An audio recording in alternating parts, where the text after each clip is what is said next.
जब हम ये बात कहते हैं कि आत्माएँ आत्मालोक में फिर से अपने पिछले जन्मों में वो जो जीवन गुज़ार के आई हैं, उन सब जीवनों का, वैसे ही घरों का, वैसे ही घटनाओं का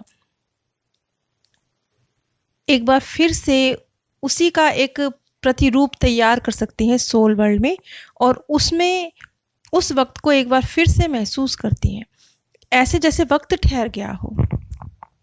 अब ये आत्माएँ वो होती हैं जो, क्योंकि धरती में तो लगातार परिवर्तन हो रहे हैं, तो वो नहीं चाहती कि फिर से वो उन्हीं स्थानों पर, क्योंकि वहाँ जनसंख्या बढ़ चुकी है, वो स्थान पूरी तरह से परिवर्तित हो चुके हैं, तो वो नहीं जाना चाहती वहाँ। वो ये भी नहीं चाहती कि कोई जो अब उन स्थानों पर रहते हैं, उन्हें थोड़ा-सा भी उनका आभास हो, क्योंकि अगर थोड़ा-सा भी उनका आभास होगा वहाँ रहने वाले लोगों को, तो फिर वो डरेंगे, और वो ऐसा नहीं चाहती। इसलिए बहुत सारी आत्माएँ ऐसी भी होती हैं जो अपने इस अवकाश के समय को धरती पर आकर नहीं, बल्कि सोल वर्ल्ड में ही उसी तरह के घटनाएँ, उसी तरह के घर, उसी तरह के स्थान, सब कुछ उसी तरह का क्रिएट कर कर उस वक़्त को आनंद के वक़्त को, उस अवकाश के वक़्त को गुज़ारना पसंद करती हैं।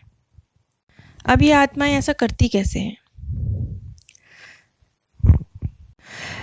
आत्माएँ मानसिक रूप से बिल्कुल जो उनका परिचित वातावरण है, जहाँ उन्होंने कई जन्म गुज़ारे हैं, बहुत वक़्त गुज़ारा है, उसका बिल्कुल सटीक प्रतिरूप उसका निर्माण कर सकती हैं।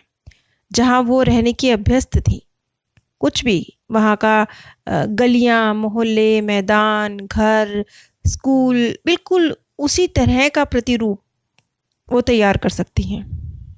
और इसके लिए उन्हें करना क्या होता है? इसके लिए उन्हें सिर्फ़ उन स्थानों, जिन स्थानों का वो निर्माण करना चाहती हैं, सिर्फ़ उनकी जो यादें हैं, उनका आवाहन करना होता है, और फिर उन छवियों को देखने के लिए ऊर्जा को निर्देशित करना पड़ता है, फोकस करना पड़ता है उस दिशा में। अच्छा, छोड़िए ये सारी बातें, ये तो चलो बड़े स्तर की बात हो जाती है ना, बहुत बड़ी बात हो जाती है जब हम ये कहते हैं कि आत्माएँ इस तरह से जो जन्म गुज़ार चुकी हैं उसका आनंद लेती हैं। इसे छोटे स्तर पर समझते हैं, बिल्कुल इंसानी स्तर पर बच्चों की तरह समझते हैं। जैसे हमसे कहा जाता है ना कि जब भी कोई पूजा हम शुरू करते हैं, कुछ करते हैं, कि परमात्मा का आवाहन कीजिए, अपने मार्गदर्शक को बुलाइए,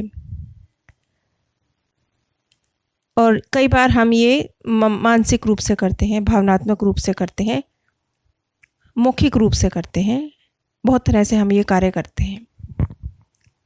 अब हम ध्यान भी करते हैं, तो हम क्या करते हैं? हम अपनी ऊर्जा को एक दिशा में फोकस करते हैं, एक पॉजिटिव डिवाइन दिशा में फोकस करते हैं। आप में से बहुत सारे लोग होंगे जो आप ही लोगों के बहुत सारे मैसेज आते हैं जिसमें आप सभी बताते हैं कि जब आप अपने मार्गदर्शक का आवाहन करते हैं, जिसमें मित्र के रूप में, गुरु के रूप में करते हैं, तो आपको सहायता मिलती हुई महसूस होती है। बहुत सारे इस तरह के आप ही लोगों के अनुभव हैं। और जितना आप अपनी ऊर्जा को उस दिशा में, एक दिशा में, मान लीजिए आप अपने मार्गदर्शक का आह्वान कर रहे हैं, तो उन्हीं की दिशा में पूरी तरह से अपनी सारी ऊर्जा को, अपनी कल्पना को, अपनी जो मानसिक ऊर्जा है, भावनात्मक ऊर्जा है, सबको एक ही दिशा में उड़ेल देते हैं, एक ही दिशा। तो आपको एक बहुत पॉजिटिव फीलिंग आती है। ये भी हो सकता है, मान लीजिए कि आपने अपने आप को बिल्कुल डुबो दिया किसी कल्पना में, तो ये भी हो सकता है, बहुत सारे लोगों के साथ होता है कि ध्यान में उन्हें इस तरह के एक्सपीरियंस होते हैं कि जैसे ध्यान में जब उन्होंने मार्गदर्शक का आह्वान किया, अपने गुरु का किया, परमात्मा का किया, या अपने स्वर्गीय प्रियजन का आह्वान किया, तो उन्हें ऐसा महसूस होता है कि बस वो वक्त, वहाँ जितनी देर वो ध्यान में थे, उतनी देर वो उनके साथ ही थे, वो मोमेंट वो जी रहे थे। अब ये क्या है?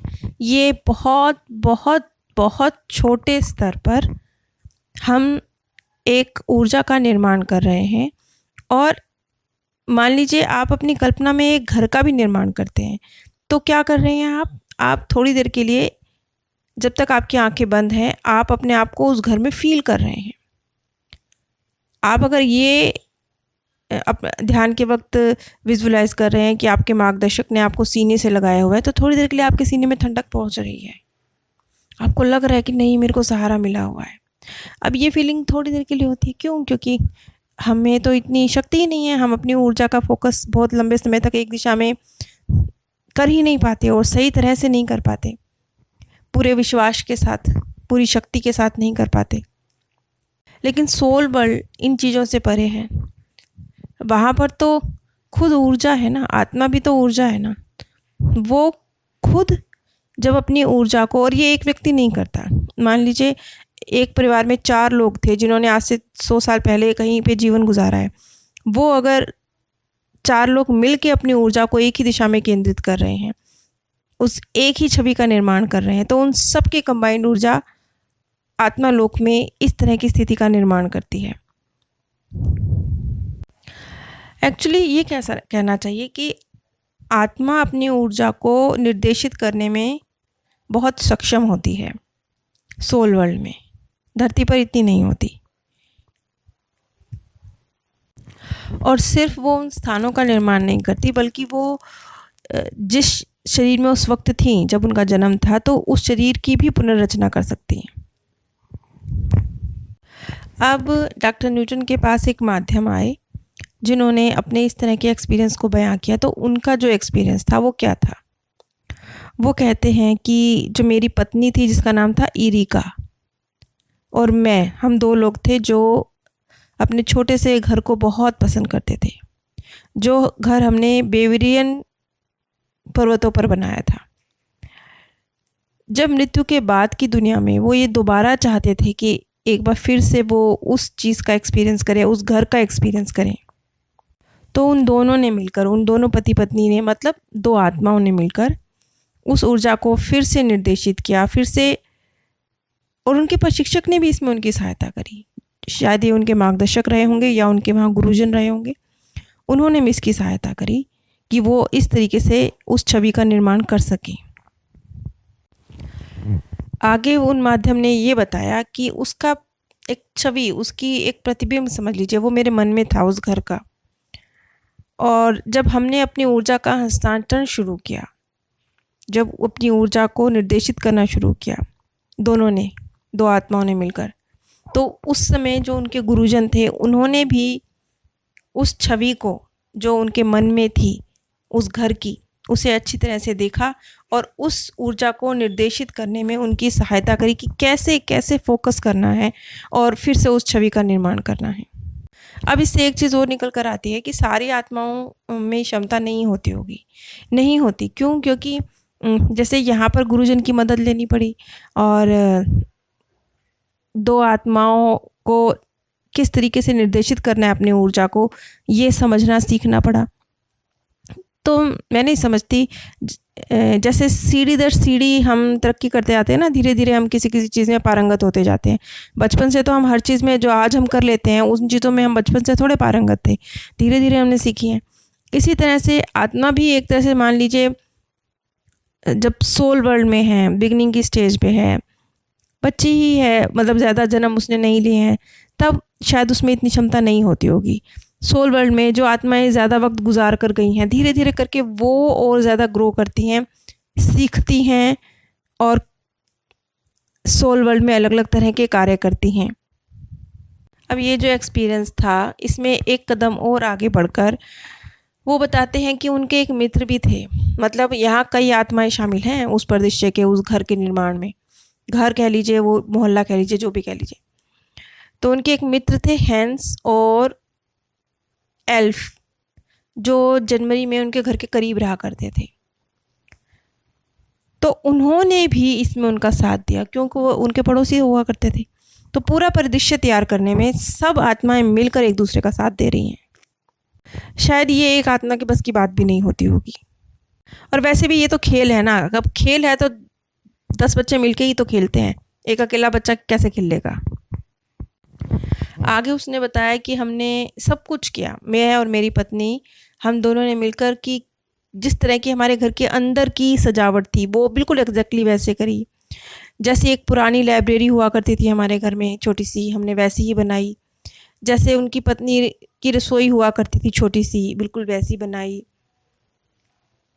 और एक बार फिर से वो पति पत्नी थे, अकेले रहा करते थे उस घर में। एक बार फिर से उन्होंने उस वक्त बिल्कुल वैसा वक्त गुजारा। इसे ऐसे समझिए जैसे छोटे बच्चे भी तो घर बनाते हैं ना, खेल खेल में बनाते हैं। उनके घर तो खैर मिट्टी के होते हैं, या वो ब्लॉक्स जोड़ जोड़ के घर बनाते हैं बच्चे, आजकल के बच्चे तो बिल्कुल वैसा ही है, बिल्कुल वैसा ही है। आपने बचपन में अगर गुड्डे गुड़ियों का खेल खेला है, आनंद लिया है, तो वो जो आनंद होता था बच्चों का घर बनाना, उसमें फिर एक मम्मी पापा का रोल प्ले करना, बस वैसा ही आनंद का क्षण है। लेकिन भैया बात यहाँ पे आत्मा की हो रही है, बच्चों की नहीं हो रही है। तो बच्चे जैसे अपने स्तर पर वो जितनी ऊर्जा का निर्माण कर सकते हैं, छोटे से स्तर पर मिट्टी का घर बनाते हैं खेल खेल में, फिर उसमें अपने आप को एक रोल देते हैं, मैं मम्मी तू पापा, ऐसा रोल देते हैं। बस इसी तरह से आत्माएं हैं, वो भी तो खेल ही खेल रही हैं ना सोल वर्ल्ड में, उनके लिए भी खेल ही है। लेकिन ये खेल आत्माओं का है, सोल वर्ल्ड में है, बड़े स्तर पर है। नीचे डिस्क्रिप्शन बॉक्स में मैंने आप सभी के साथ इस वीडियो के पिछले भाग का और अपने सेकंड चैनल बात ऑफ हैप्पीनेस का लिंक शेयर किया हुआ है। अगर आप इसी तरह की मृत्यु के बाद की दुनिया के संबंध में सत्य जानकारी चाहते हैं तो कृपया मेरे सेकंड चैनल बात ऑफ हैप्पीनेस पर एक बार ज़रूर विजिट कीजिए। आप सभी पर परमात्म सौंदर्य, प्रेम और आनंद सदैव बरसता रहे। आप सभी दिव्य परम धाम में स्थान प्राप्त करें।